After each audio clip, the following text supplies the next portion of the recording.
Good day, and welcome to the Throttle Up Leadership Podcast. Our podcast challenges the traditional ideas of leadership and aims to provide distinctive perspectives and practices for building leadership capacity to meet the emerging trials of a volatile and uncertain future. I am Dr. John Dentico, your host.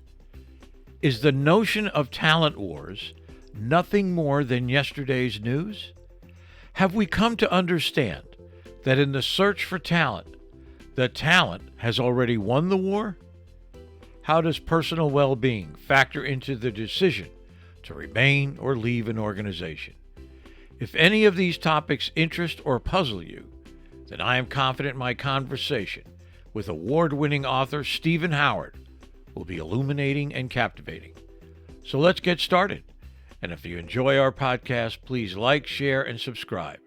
We genuinely appreciate your support. Hello again, and welcome to the Throttle Up Leadership Podcast. I'm your host, Dr. John Dentico. I'm pleased and honored today to have as my guest, Stephen Howard. Stephen Howard is an award-winning author of 22 leadership, business, and professional development books.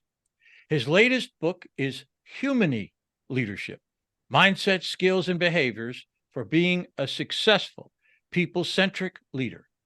In awarding the book a gold medal, the Nonfiction Authors Association called Illuminating Leadership a significant work with an important mission. Stephen was named to the 2023 Top 200 Global Biggest Voices in Leadership list in recognition of his thought-provoking and leading-edge thinking on leadership. He was also named to the Brains CREA Global 2023 list of top entrepreneurs, influential leaders, and innovators for his thought leadership and writing. His book, Better Decisions, Better Thinking, Better Outcomes: How to Go from Mindful to Mindful Leadership, received a silver award from the Nonfiction Authors Association. He is also the co-author of Strong Women Speak on Leadership, Success, and Living Well. Welcome, Stephen. Glad to see you here today. Thank you very much, John. I'm looking forward to a very nice conversation. Me too. So let me just start it off with the way I've begun doing these podcasts. And let me just ask you this question. How do you think the world of work has changed in the wake of the COVID pandemic? Significantly, in a single word. To go into more detail, I think people's mindsets about what it means to the importance of work in their lives has changed. I think that's probably number one. And particularly, people are not going to tolerate bullying bosses focus only on results without taking into consideration the toll on the human beings that they work for them. What's causing people don't want to get email messages or text messages at 10 o'clock at night from their boss and be expected to respond to it. So I think that's the most significant change, is people's attitudes about the role that work plays in their life. I would agree. I think the models have changed. The ideas of leadership have changed significantly, and people are coming along slowly, hopefully, surely, in terms of being able to, as I like to say, create an environment where people come to do their best work every day. I think to me, that's very important. I would hope so. I would add to how things have changed. I've seen so much research study, and the people I talk to, personal well-being is now more important than ever. We've gone through the pandemic. People have lost loved ones, friends, family, colleagues, or gotten sick if they haven't lost them. And personal well-being is now more important to many people than the salary, the title, the status. And I've seen many studies have shown that people will actually leave a workplace for another one that provides better benefits and help in handling things like burnout and stress. I would agree with you. I think that, the things that I see come across my desk, for example, are this idea of values alignment, that people want to be working for an organization that aligns with their own personal values. What do you think about that? I would agree with you. I think that's a twofold answer. Yes, if it aligns with my personal values, not necessarily on every single thing. I mean, if for instance, the company may support animal shelters, and I may not be an animal lover. I don't think that would make a difference, for instance. But I do think what the people do want is an organization that will also respect and support the fact that as individuals, we have responsibilities outside work. We just say, yeah, everyone has work-life balance and people have a life outside their job, but no, we learned through the pandemic, people have responsibilities. That might be for their aging parents. It might be for their children. It might be that they volunteer in their local community. But these things are important to them. It's not just having a life. These are responsibilities. And so as organizations or leaders, if we can help people fulfill those obligations, those responsibilities by being flexible in our work hours, our commitments, they're going to be a lot more loyal. They're going to be a lot happier with our work environment. I would agree.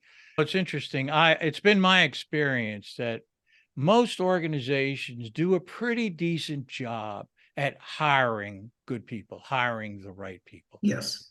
The problem is keeping them.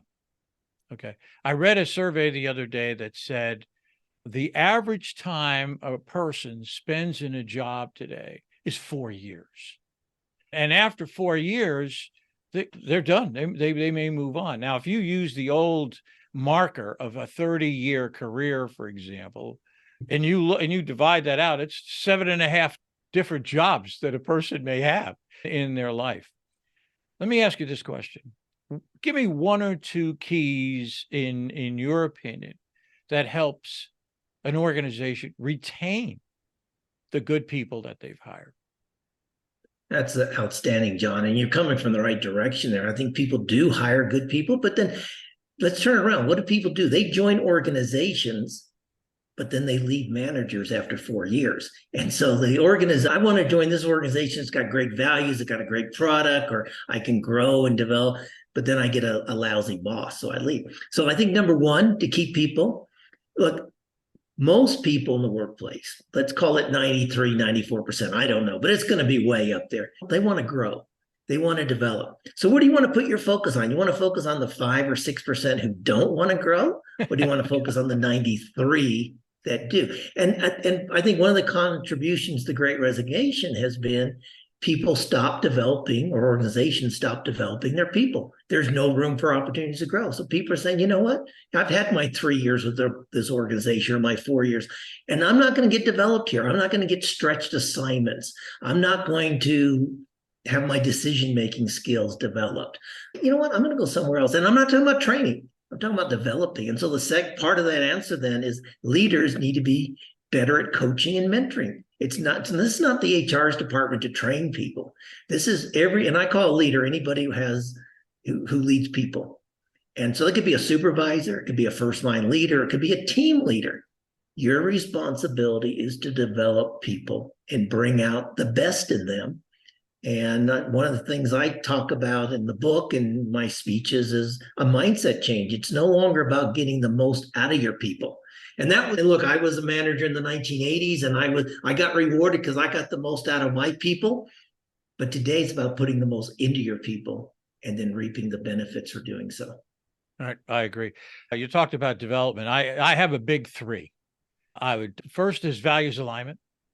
The second one is people want to be involved in the decision-making processes of the organization. They just don't want to stand outside of it anymore. They want to be involved. And number 3 is development. Number 3 is, what are you going to do for me? How do I get better at what I do? And how do I contribute more quality rather than quantity sometimes to the organization? And for me, a lot of this hinders on how well an organization can develop mutual trust with their people. How about a couple of comments on that, Steve? Absolutely. Research is showing that there's such a lack of trust in the workplace. And interesting, I read a research study recently that showed that the lack of trust by bosses, by managers in their employees is what's causing productivity, innovation, and inclusion to decline. So it's not just that people don't trust their bosses. Unfortunately, bosses don't trust their people. One thing I tell the people I coach these days, particularly when they're taking on a new assignment, is do not go into the new team and say, I'm your new leader, and here's how you can earn my trust. Excuse me? I don't need to earn your trust. I got hired by this organization because I'm a good worker. I'm a good employee. I think well. So I tell people, go into the new group and tell them, I'm your leader. Here's how you can lose my trust. Lie to me, try to hide a mistake. Don't come to me soon enough when you realize there's something beyond your capability. We don't expect you to be able to solve everything. I'm here to help you. Bring it to me. That's how you can lose my trust. And blame others. Do a blame and shame. That's how you can lose my trust. That's So, a great, totally. I'm sorry. That's a great approach to it, I think, is just don't, you want to lose my trust, lie to me, and let's see what happens. And combined with that, what you just talked about, one of your big three, it's about being involved in decision making. I don't think mid-level people necessarily, frontline people want to be involved in the strategy decision, but they want to be involved in the decision how to implement this. Tell me where we want to get to.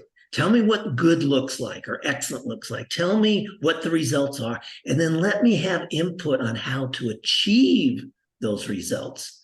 And I will tell you what the obstacles and hurdles might be that you're overlooking. You're 3 steps removed. Let's talk about customer service. You're 3 or 4 steps removed from the front line of customer service. Yeah, this is a great policy or this is a great initiative, but let me tell you what the obstacles might be. And more importantly, let me tell you some opportunities that you don't see because you're not on the front line. Let me share those with you, and let's make this idea better as we execute it. I agree. Yeah, it's so very important. I talk about mutual trust. I've expanded it in terms of not only is it important, for example, for the people to trust the leader. Okay, we accept that. And as you said, as you so aptly pointed out, that the leader, in fact, trusts the people in their group. But it's also important that the people in the group trust one another so that you have this mutuality of trust, this ability to build agility and to move the organization and the people in directions as unknowns come down the pike, so to speak. What do you think about that idea? I love that, John. I totally concur with it. I hadn't really looked at it from that perspective, other than maybe from the psychological safety aspect that as a team, I trust that I can say something to the team. I won't be ridiculed for it. I won't be criticized for it. I'm not going to hear somebody say, we tried that 10 years ago and it didn't work. The world's changed in 10 years.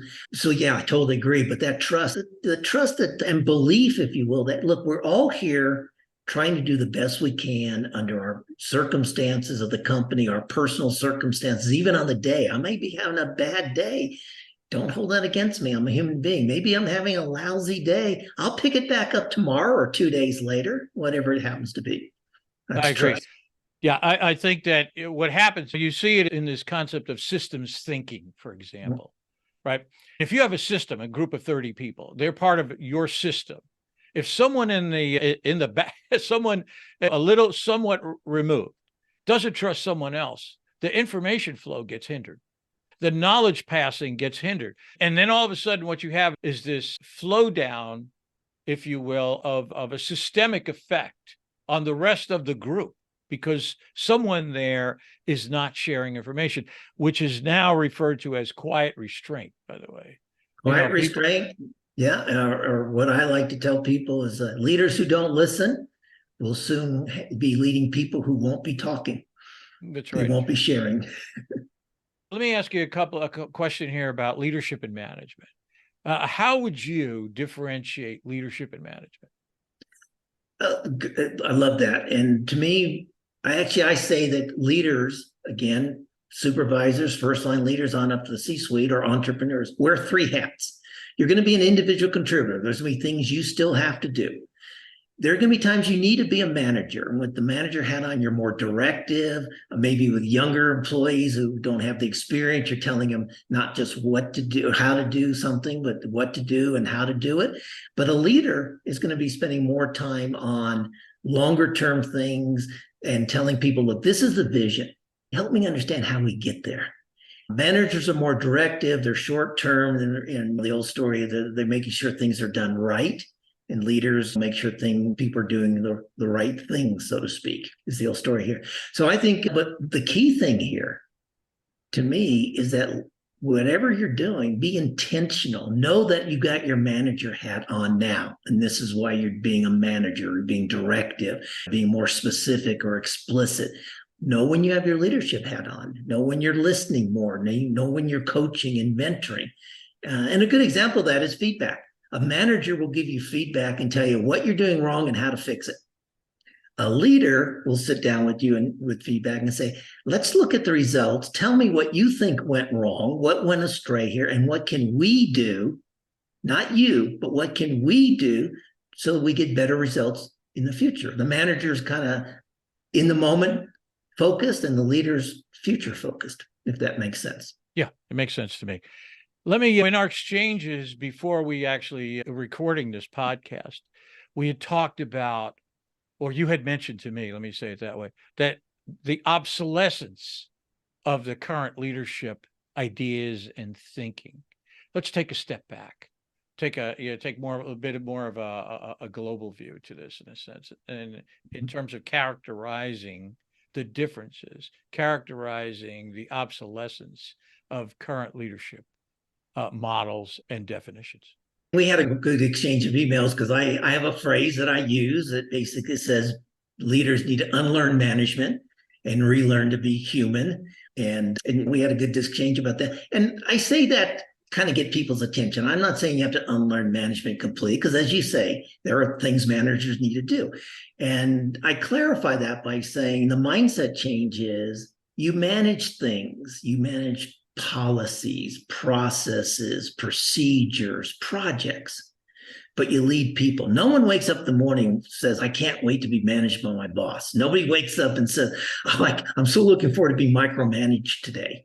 So if you can take that concept that there are things that you manage, but you're going to lead people. And then there's stuff in the middle. Sometimes I say you need to manage a person's behavior sometimes. They do something socially improper, or they make a comment, and they make an inappropriate joke in a meeting. Yeah, you have to manage their behavior. So it's not a black and white situation, but right.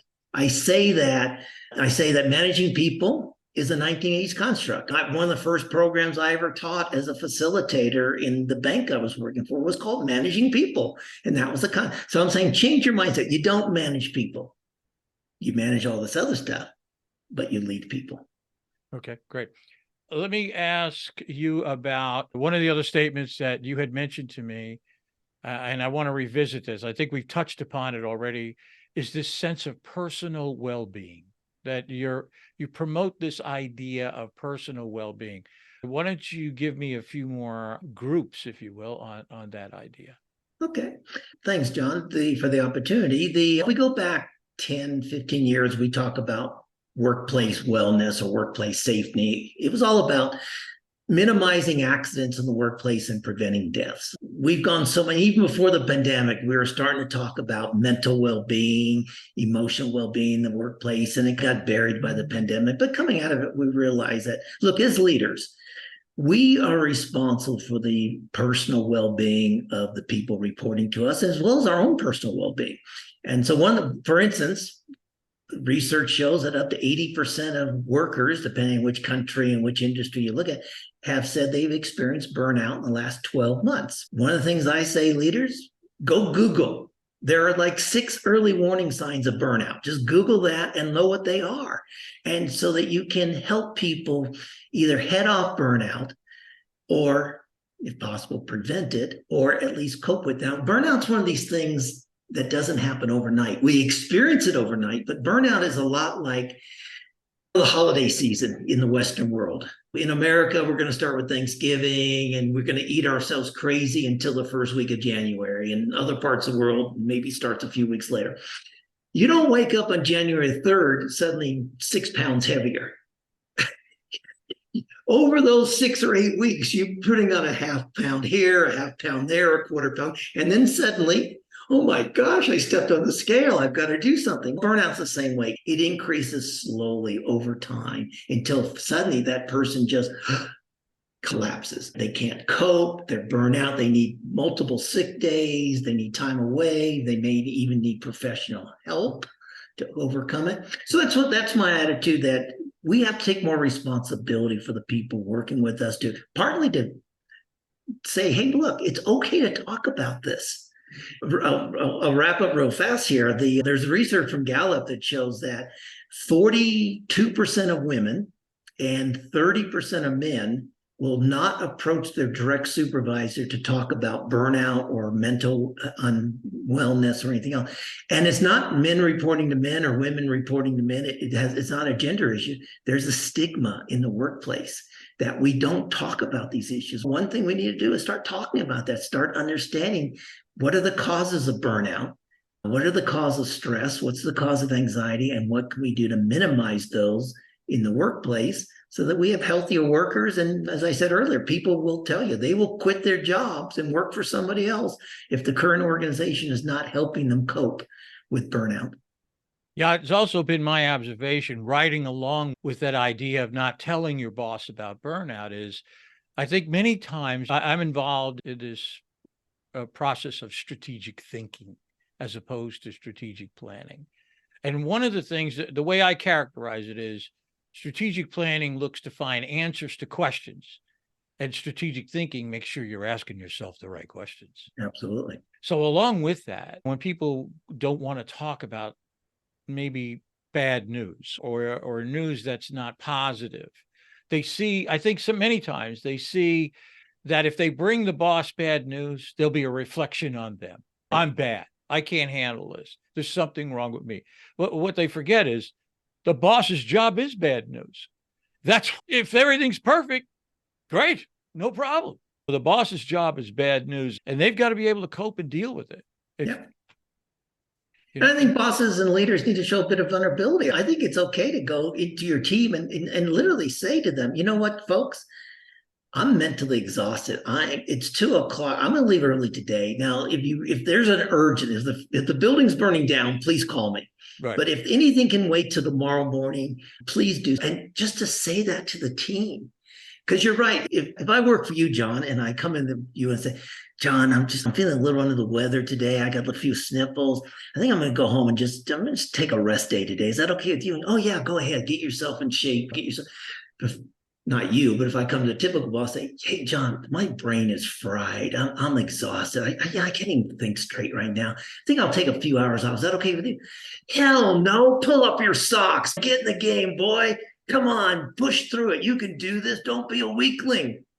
Those are the stigmas associated with that topic. I agree completely. I think we're in the midst of this revolutionary change in the way we understand leadership, the way we look at leadership, and how leadership itself is changing, the models and the ideas. I'm a very big proponent of 21st century leadership. The idea that leadership is really about influence relationships. Mm-hmm. And you don't have to have position, in a sense. You don't have to have that. You influence. And a lot of that influence is built on trust, on mutual trust. So let me ask you this question, Liz. So normally my wrap-up question, but I'll ask you as we're getting close to the end here. If you had a magic wand and you could change anything in the workplace today, what would you change? I laugh because I often say in my talks, I don't have Harry Potter's magic wand. I can't give it to you. I think the number one thing would be that managers and leaders, as representatives of their organizations, stop treating people only as a means to an end. That mindset's contributed to why millions and millions of people around the globe, and this is not a North America or a Western concept, this is happening across the globe, quite frankly. Understand that you lead human beings. You don't lead assets. You don't lead resources. You don't lead staff. You don't lead team members or head counts. It irks me, like when Amazon a few months ago laid off a bunch of people and they justified it by saying we had to get our head counts in order. I'm sorry. I'm not a head count. I'm not a head count who works for you. I'm a human being. Understand, I think that's the magic wand is, as I said earlier, is relearn to be human and then learn to be people-centered. Understand the human impact of everything you do and say. Whether it's, like I said earlier, sending that text message at 10 o'clock at night.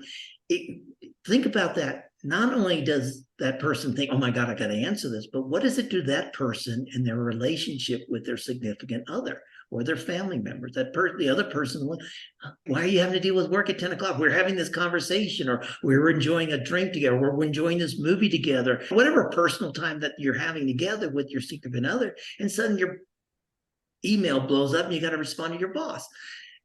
That's a toll on that person's relationship. And if it happens too often, then that's some of the reasons relationships start to disintegrate.